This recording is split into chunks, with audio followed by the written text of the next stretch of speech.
Hi everybody, welcome to Dansox. It's my very great pleasure to welcome you to this book launch for Mark Franko.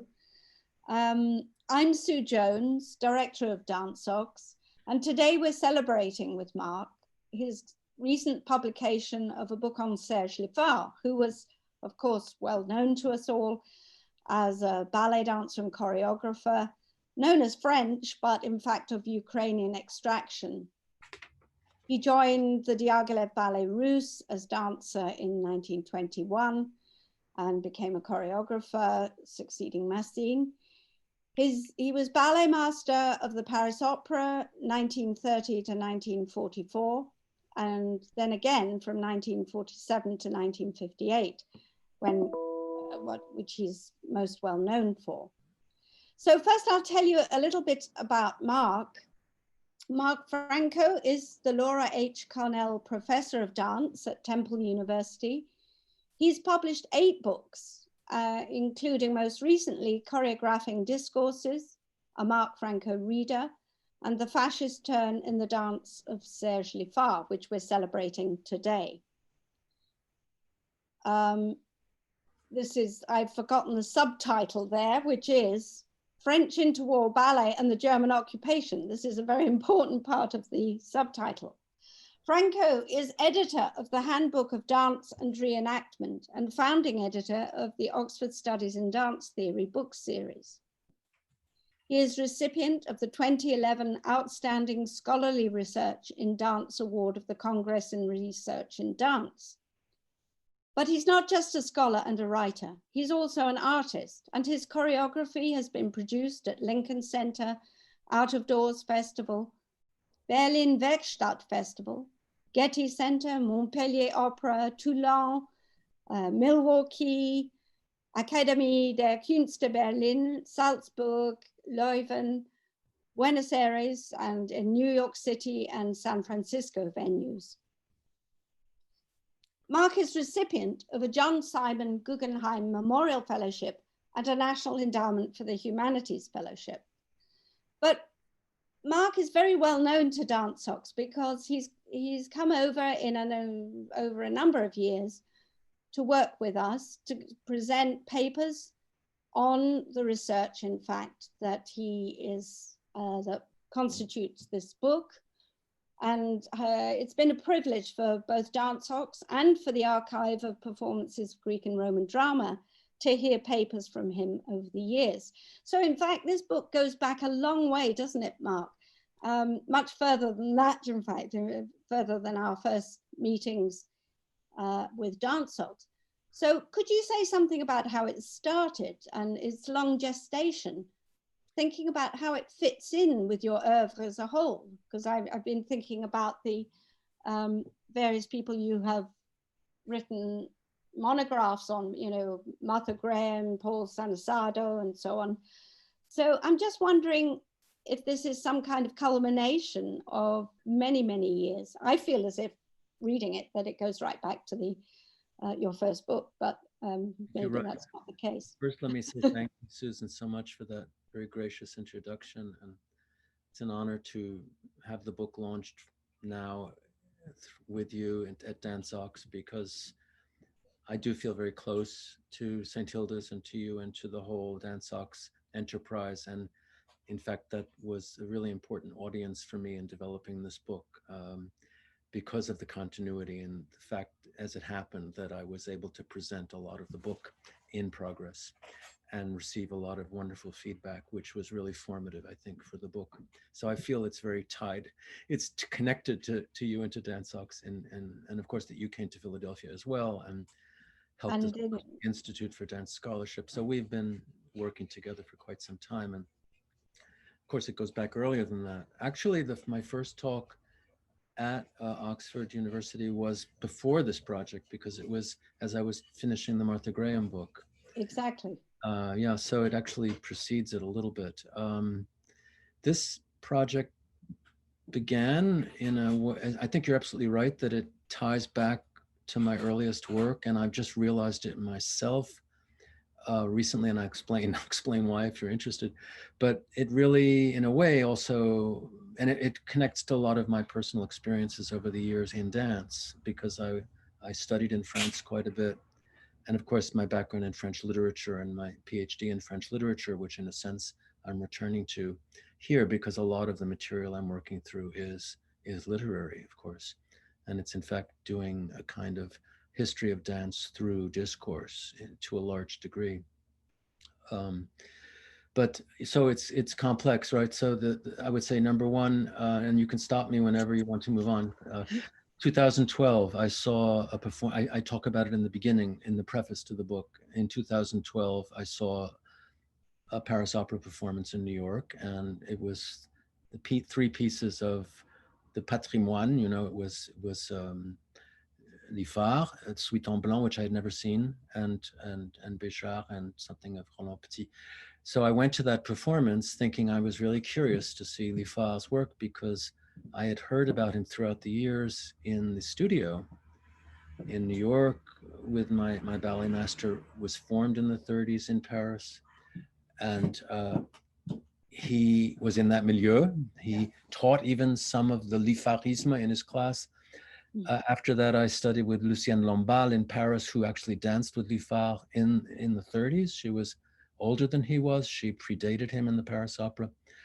And also with Hélène Sadowska, who was Russian, but a bit younger than Lamballe, and who was more connected to the Ballet des Champs-Élysées and to the post-war era. So without, as I write in the preface, without realizing it, while I was still a dancer, and as I was in a way in France becoming more of a scholar, but still dancing, at least in the classroom, I was actually, without knowing it, experiencing this spectrum of 20th century French dance that then fed into my awareness of Lifar, right? So I was aware of him in other ways as well, but I won't go into all the detail. So when I went to see this performance, I was a bit shocked, because on the one hand, I recognized a lot of things in his choreography from Lamballe, for example. I recognized enchaînement, I recognized ways of putting steps together. So it was very familiar in certain ways to me. And in other sense, it was very unfamiliar. It was uncanny, because I felt a kind of a shock. I don't know how else to say what it was. And as I recount this in the book, I looked at the program, and this work was done in 1943. And I thought, now a mention has been made in the program of not the fact that this was made under the occupation. So, and it was a very kind of abstract neoclassical work. So I won't go into it further. If you're in the audience, want to read about it.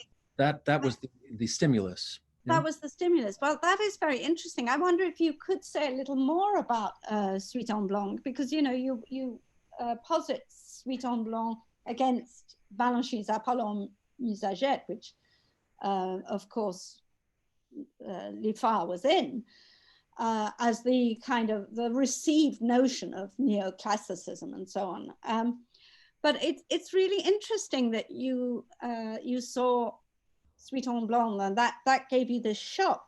I've been watching recently YouTube clips of people like Daphne Guestin-Adam in some of the solos, you know, like flute and cigarette. And what really struck me there is how different some of these female solos are from some of the big block corps de ballet scenes. And they're incredibly playful.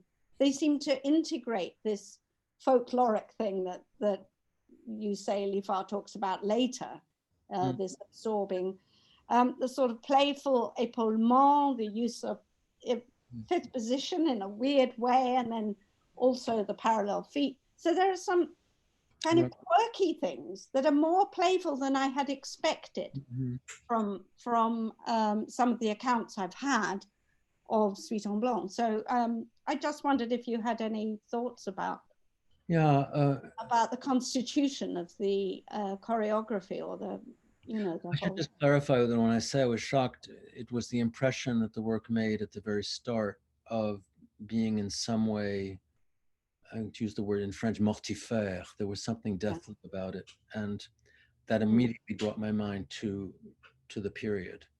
Somehow solidified, or yeah. Well, I mean, you know, I don't want to. it was a strange sense of frozenness. Frozenness. Opening tableau, you know, of the Yeah, poem. yeah. The opening tableau is Very extraordinary. severe. It's black and white. It's very severe. Yeah.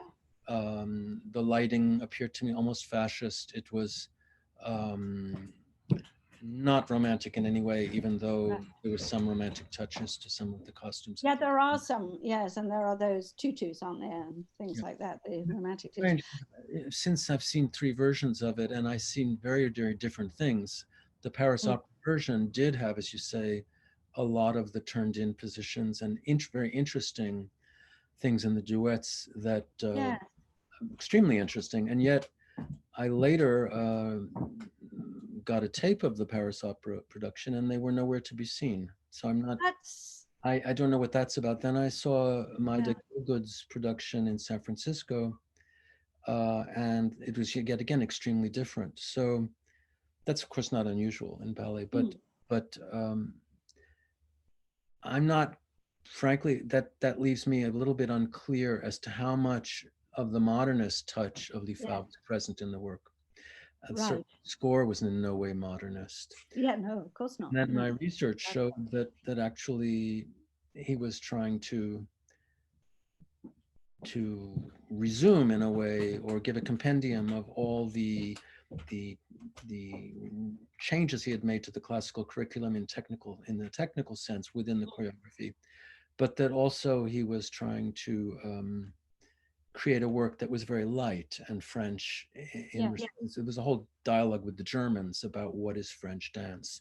Ah, well, that brings, yes. French dance can enhance the strength and masculinity of German dance. So it was positioning the French as very feminine. Yes, it That seems, was in the period, of course. yeah, it seems to bring us to this whole point that in fact, you know, the book is not just about Serge Lifar.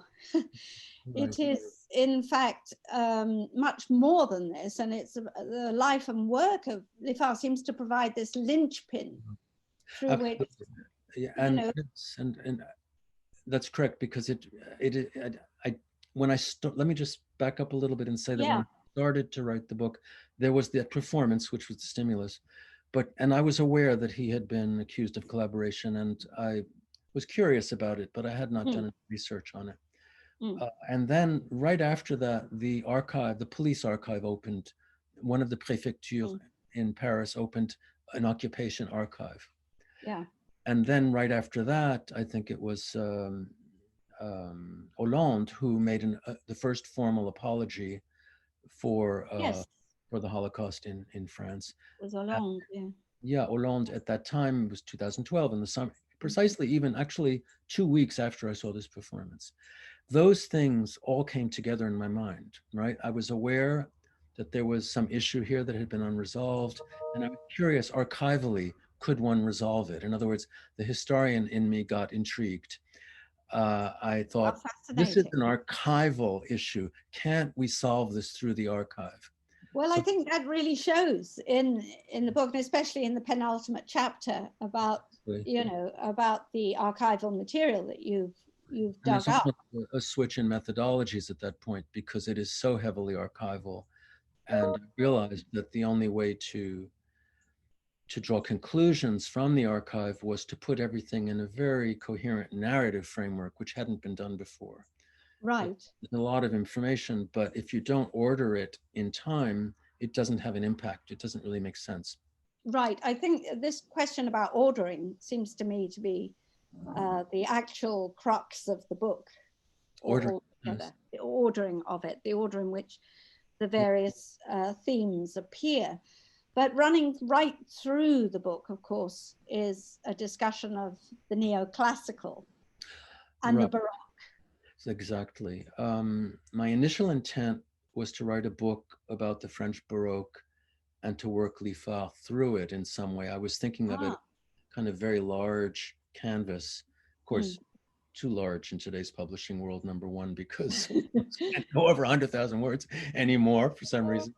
But also because one thinks always bigger, and when one really is beginning to pull a book together, one feels that one is boiling it down. So it actually became an issue of how to make this integrate all this into one book. And I found that in the research I found, and I want to go back to your other question about Apollon Musagette, I found that the issue of neoclassicism was crowding out the Baroque. Because I was looking at the 20s and 30s, and the Baroque is very under the surface there, it seems to me. It's present, but it's the idea of understanding the 17th century as fundamentally Baroque, I finally understood was actually a post-war phenomenon, a post-World War II phenomenon. That's fantastic. That was one of the big discoveries of the book. At least that was my position. And it wasn't an immediate thing. It was something that evolved from the end of the war and reached its height in the 1980s, specifically with respect to dance, but also, you know, Benjamin's Trauerspiel book, his thesis really written in 1928, only published in Germany in 1955, and only in French and in English in the late 70s and early 80s, right? 77 in English and 82 in French. Yes. Coincided with the, you know, the renouveau du baroque, this return of the Baroque in French postmodern culture. Yes. And so, but I saw it as actually beginning in the 50s. So in fact, you can apply it, you can bring Lifar through that. Precisely, Lifar, exactly. And that's where I began to understand the shape of the book, and where I had to, in a way, limit the treatment of the Baroque, because it was really a question of the 20th century. I mean, I'm simplifying a little bit, but the 20th century divided into two pieces. The first half is neoclassical and the second half is Baroque. And these are, in a sense, the counterparts to modernism and postmodernism. I was going to say, is this, or indeed...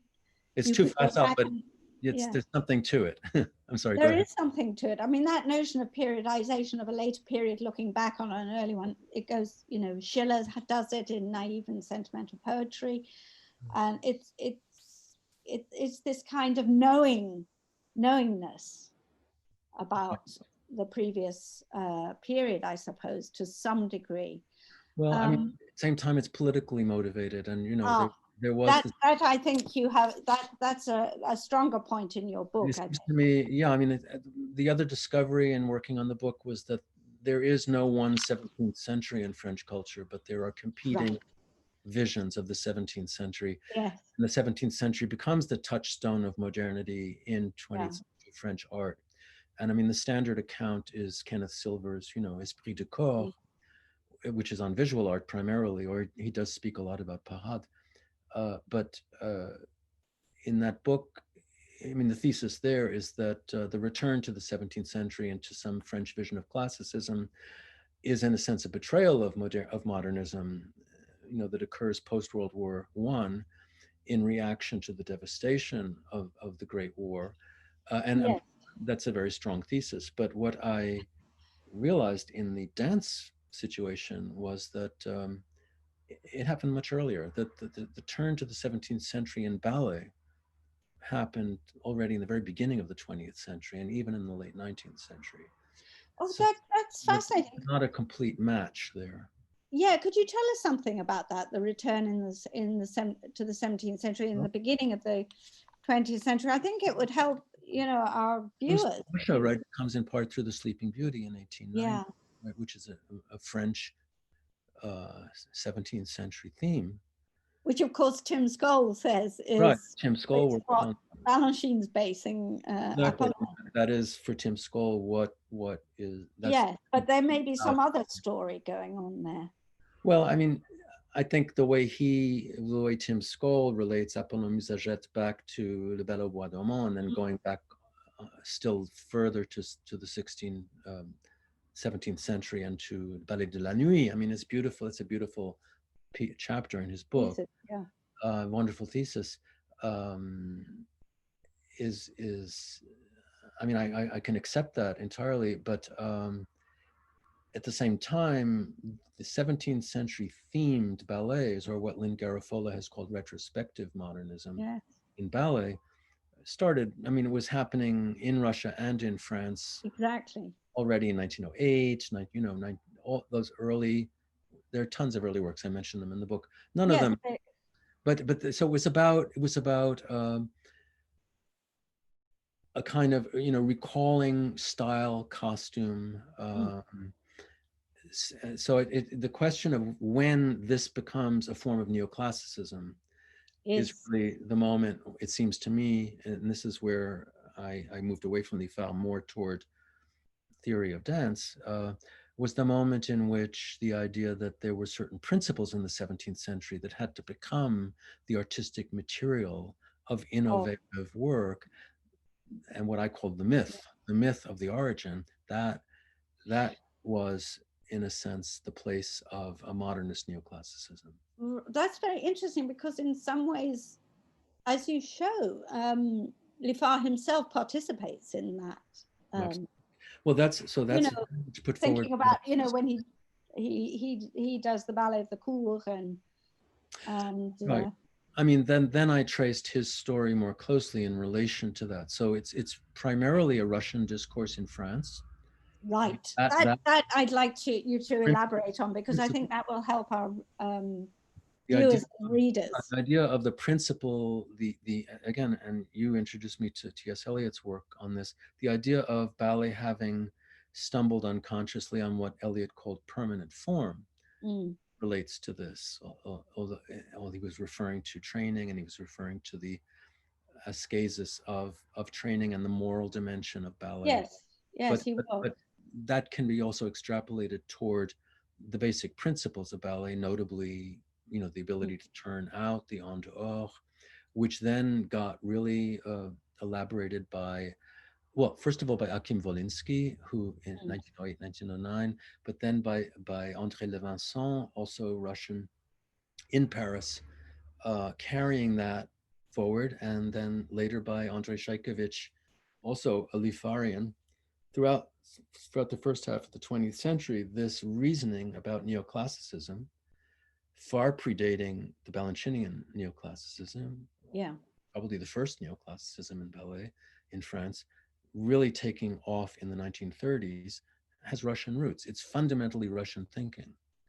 It's fun. So it's fascinating. So there is this also transnational story here, because you have the Russians present in Paris. It's really, and it's not only, it's also Schlutzer, who's a music critic, who's very important in this. He writes the first article on neoclassicism and dance in 1921. So there's a whole Russian discourse in France. That is fascinating. I mean, carry on. It's steering this concept. And of course, Lifar doesn't fit. He doesn't fit it. Right. Yes, I was thinking that, because actually there was something in the book, and I forget where exactly it is now, but it's when you're discussing the critical context of Lifar in the 20s. And you mentioned, I don't know, it's not at the point at which you mentioned T.S. Eliot, but I was thinking there about Eliot's view of Massine. Yes. Which is that he symbolizes emotion, he doesn't express it. So I wondered if there was also this Russian discourse going on about, expressivism. There is, in a sense, because what emotionality. Julia Sazonova is another Russian presence in Paris. Sazonova says that the core of the French classical tradition is not in the 17th century, it's in Novaire, it's in affect. And Levinson kind of moved between these two points of view, but is also, he was actually a historian before he was a critic, and he has a big book in German, which is never translated in Russian and German, but never into French, in which he also makes Novaire the kind of center of French dance history. And it's not by accident that Lifar is then connected to Novaire. Well, that becomes important right through, doesn't it? Exactly. Towards the end as well. That's more suitable to Lifar's stage presence, as you say, as a very pantomimic and expressivist presence, and not so much as a modernist presence in the sense of Massine. So in certain ways, I mean, the point about Massine is that he may be hamming it, but he's totally self-contained, and he's hamming somebody else's choreography. He's the medium, and in Eliot's terms, he's the, you know, the work is going through him. Right. Yeah. Whereas with Lifar, you get the feeling that the hamming is him. It's him because there's an immense amount of charisma going on there, and it's personality, not impersonality. And in Eliot, to coin Eliot's phrases, yeah, it is personality, and it's partially also because he was not a fully accomplished classical technician. So, and he had this ability to perform in his own particular style, which could appear quite exaggerated, but also could be quite interesting, I think.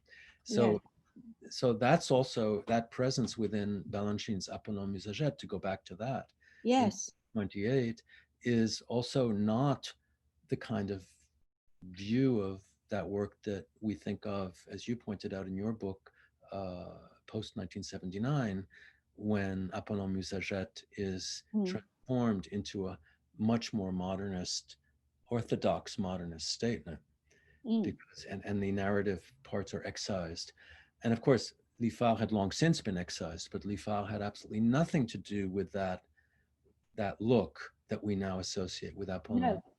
If only because he was actually a kind of lurid musical figure in a way, in a red tunic rather than a white tunic. I love that bit about the red tunic. As an underworld figure in Apollon Musagette, gives you a very different image of interwar theater and dance. Kind of Cocteau-ish. Well, it's a very Cocteauvian. It was dominated by, I think, by irony, skepticism. And play between the classical, the popular, and the boulevard. The urban popular that you also the urban popular. The notion of the popular connects both to the folkloric with the rise of ethnography at this time. All these things are coming into play, which I try to map in the book a little bit, you know, but yes, within the Parisian milieu, the Russian idea of a ballet neoclassicism, which is at once, as I try to point out in the book, a formalist and idealist, is really out of step with interwar theater and dance neoclassicism. I mean, it's much more a Cocteauvian vision of Greece as a non-Winkelmannian Greece, as a Greece of many colors, a Greece of painted statues, not white statues. Yes. So I think this is where Lifar really lives. He does live. I wonder, I was thinking about the fact, you know, the date is so important, 1943. And of course, that's the date of Michel Carné's film, Les Enfants du Paradis. And you've got this whole emphasis on the funambule and the gods, you know, the theater, the people inhabiting paradise or inhabiting the gods in the theater, and the idea of mime. Mime comes to the fore with, you know, Jean de Barrault and Etienne Creux. Which suggests more the Novarian atmosphere again. The Novaire deriving action, the idea of expressive gesture and action from the fairground performances. That is all suggested there. And Les Enfants du Paradis is also an occupation work, and it's also a collaborationist film as well, with a lot of anti-Semitic references in it as well.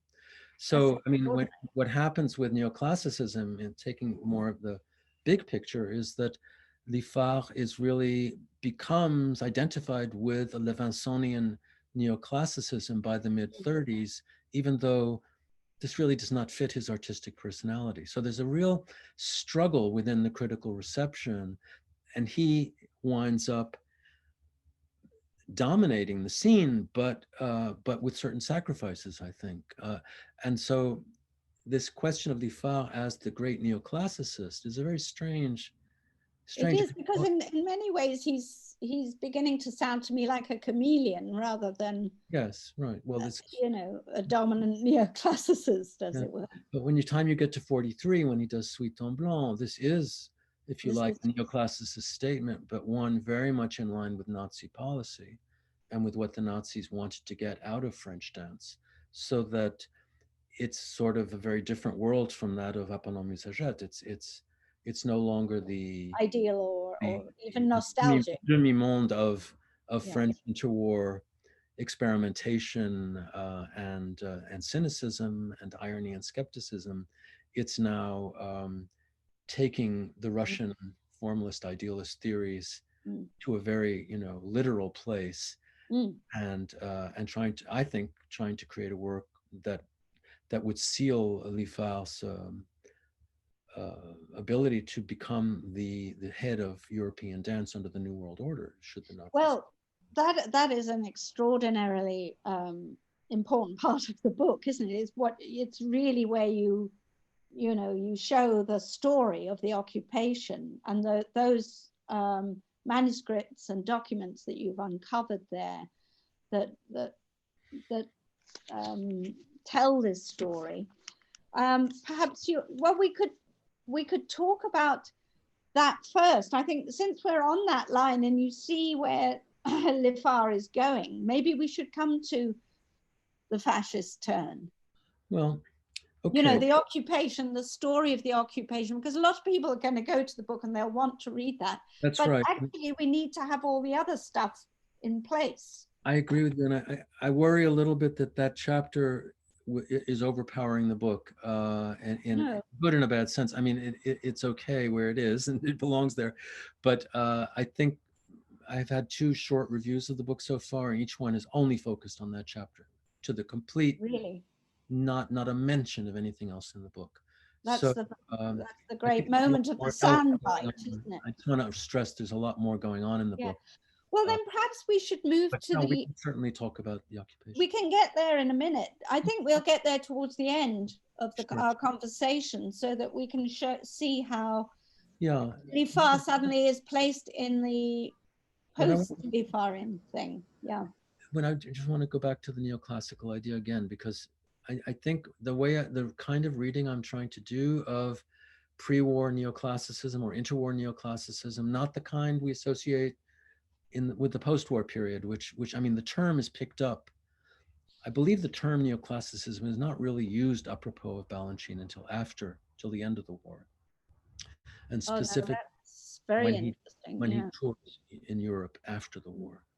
Prior to that, it's a French thing, and it's because you say, don't you, that he said, "Oh, this is not Greek, it's French," or something. He made a joke about that. Right.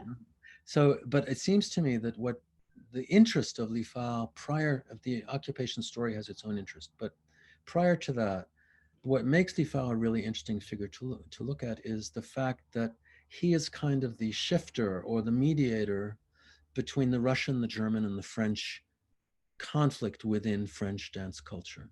I was going to move on to that and say this seems to me it's a question of geopolitics in a way. That is the overriding argument of the book. It's a much broader. I would agree with you. Historicist, a book about geopolitics and allegiances between nations and the construction of nationalities.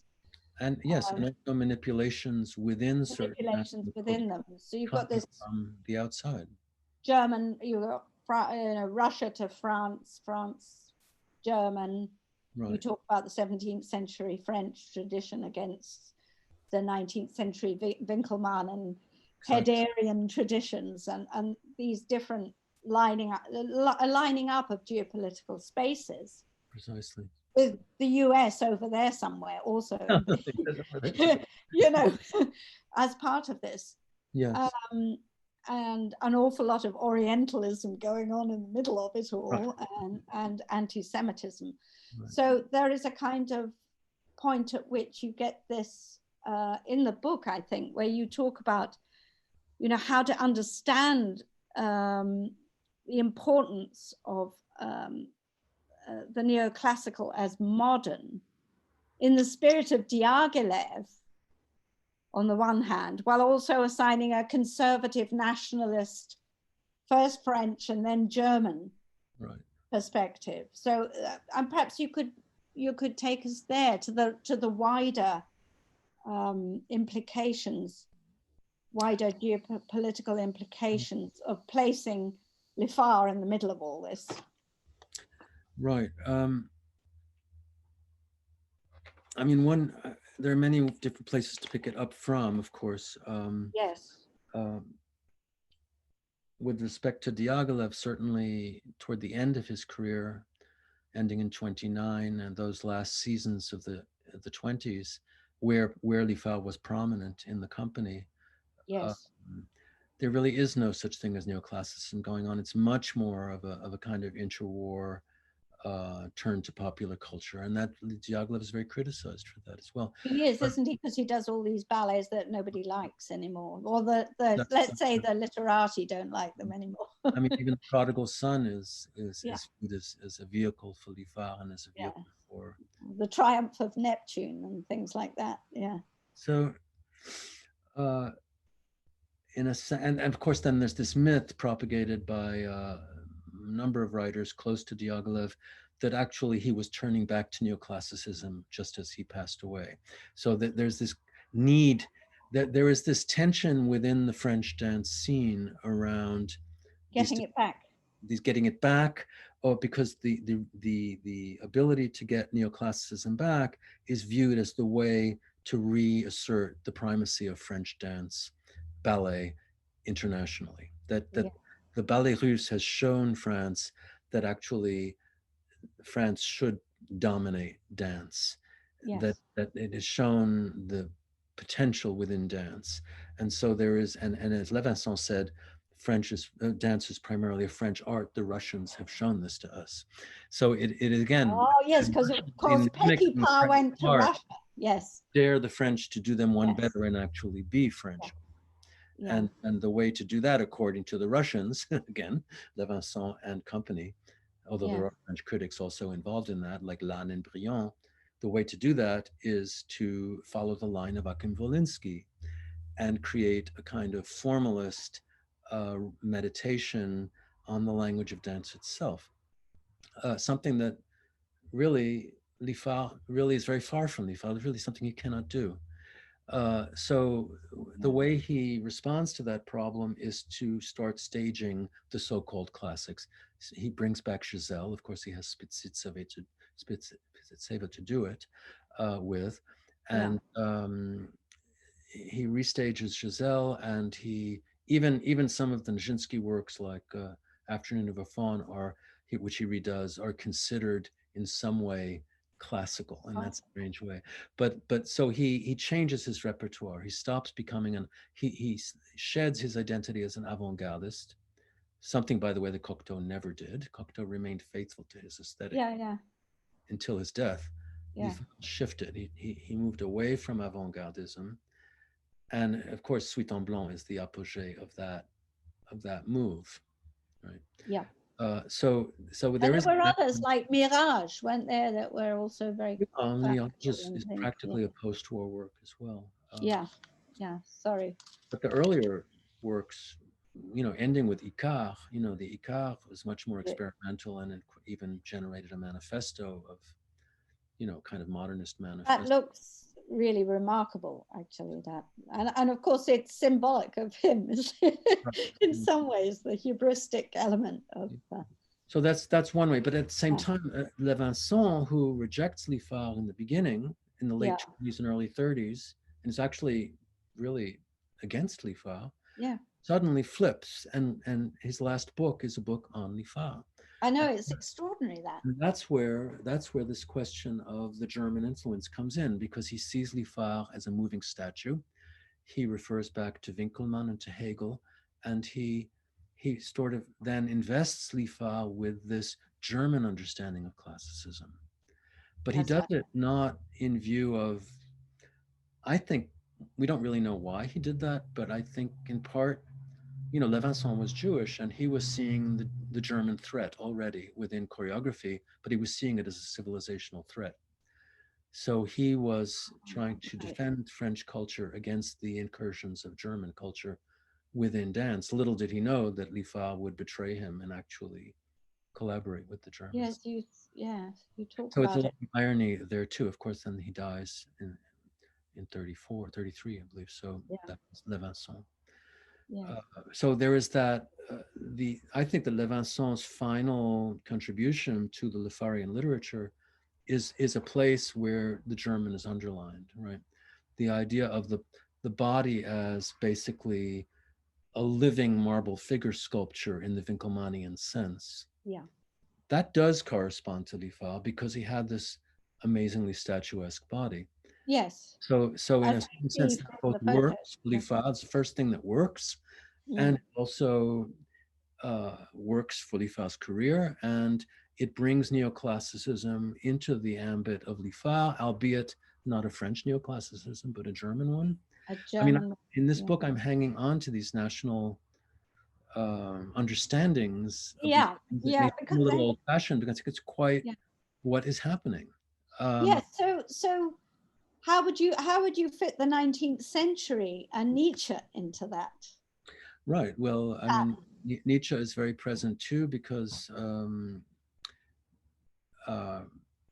Nietzsche is quite present in the book, in part because Lifar is viewed both as Apollonian and Dionysian. Ah, right. Yes. Apollonian by virtue of the form of his body, but Dionysian by virtue of the affective quality of his performance. And also, you mentioned the rehearsal, the quality of his rehearsal, which I thought was extraordinary. All these Something. interesting ideas, little details that came out of the journalism that I found. Yeah, apparently, I mean, his body was considered to be a perfect work of art in itself. People, Yeah. Nina Tikhanova said that Lifar himself is a work of art. Yeah. So that there was a kind of a fetishism going on of the body, which also at Beaumont, the British dance critic, right? I mean, is it Yeah. Yeah. Cyril Beaumont. Yeah. Cyril Beaumont, thank you. Actually, you get this kind of, in the line of fetishism, you get this kind of zoning of the body, right? So the upper body of Lifar is masculine, but from the waist down, it's actually becomes very tapered and feminine. So you have a kind of bipolar body. You have a body that has these multiple identities. It's a body of it's a split body in a sense, or a contradictory body. And what I argue in the book is that Lifar never was able to reach a tragic dimension. In other words, he was never able to He bring couldn't combine the Apollonian with the together in Dionysian. Nietzschean sense The exactly. Apolline and the Dionysian. There is no understanding of tragedy either in his personality or in his work.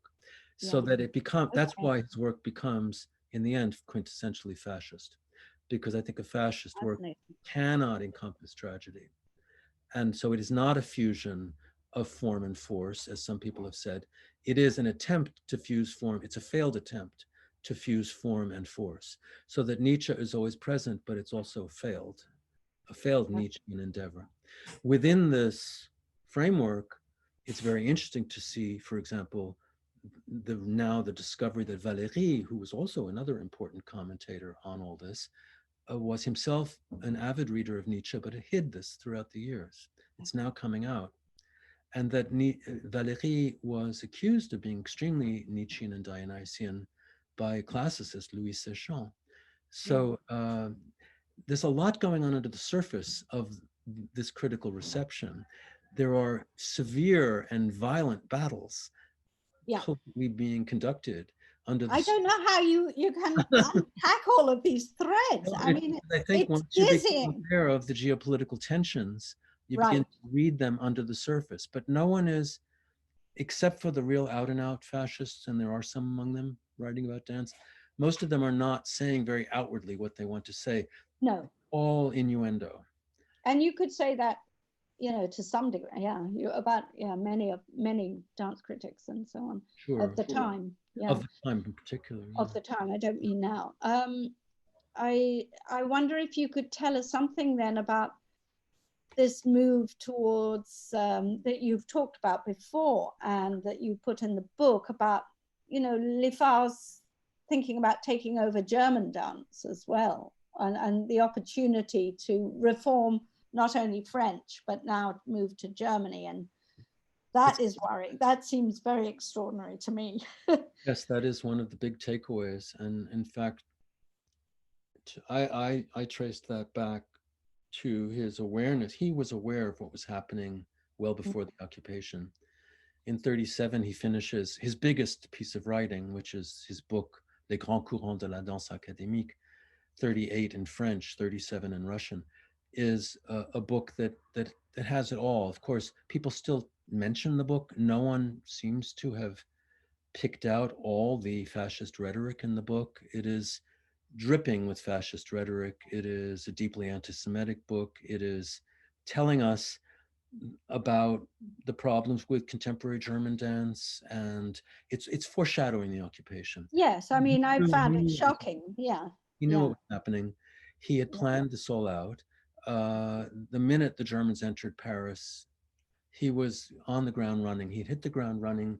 He knew what he was doing. A lot of these issues are still a bit cloudy and probably can, well, I think if we could really get into the archives of the Paris Opera and see what they have on Lifar, we would answer a lot more. I think they're still Yeah. protecting those archives. Do you think a lot of them were burnt or No, no, destroyed? no, it's No, all you there. think they're It's all there. there. But they're not going to show it. I did learn a lot by doing my research there, but I was always aware that I was not being shown How what really fascinating. needed to see. So the ultimate answer is in the opera, but they don't want to confront this yet. Yeah. Um, but Lifal knew, I mean, just the high points of that chapter. He opened the Paris Opera so that Hitler could visit it. Yes. Yeah. Um, we don't, then the story changed. He walked back the fact that he was there, he wasn't there. But long story short, everyone had left Paris except Lifar, and Lifar got the keys to the opera. How? All the details, I've not managed to track down every last detail, and it may not be possible. But so that to me was the moment of the exception, right? It was the moment opening it for the Germans. And then, of course, he becomes the head of the opera until Rouchet returns finally from exile or from his self-imposed exile in the south. Yes. But then Lifar deals directly with the Nazis, whereas Rouchet deals with Vichy. So the turning points are the book in 38, the opening of the opera after the entrance of the Germans into Paris, and then the collaborationist Joan de Zarissa ballet of 1942, which was a big Yeah. success, done with German artists and toured throughout Europe. Um, and then, of course, Suite en Blanc was the counterpart to It was that. the complete opposite in a Yes, way. but I That kind of read that as a strategy too, right? yeah. One, the Don Juan ballet, which had already been done in Germany and was a Werner Eck piece. Um, Lifar did it better than the Germans did, so he showed them that he understood German dance in Yeah. the balletic framework. And then Suite en Blanc was to say, but French dance will add something to German dance. So the idea, as he put it himself in the newspaper articles he wrote at the time, it's a collaboration between German and art. Yeah. And of course, collaboration in German, Kollaboration means artistic collaboration, Yeah. Of course. but it also means, political Yes. collaboration. Yes. So, So yeah, I mean, I think that really helps to to open out the plan of the book, the talk you've given thank you. I hope so. today. And I wonder if we could just finish by looking at where it's going to go in terms of perhaps a history of neoclassicism. I mean, we keep going back to the neoclassical, and I keep thinking, yes, but what is the origin? What is the source? And isn't the Baroque always already within that too? Of course, it is. Absolutely. And of course it is. And I feel as if there's a whole history emerging here in a whole dance history that hasn't been totally explored, but you are pioneering here. I would like to continue this as a collaborative project with a number of scholars interested in the interwar period.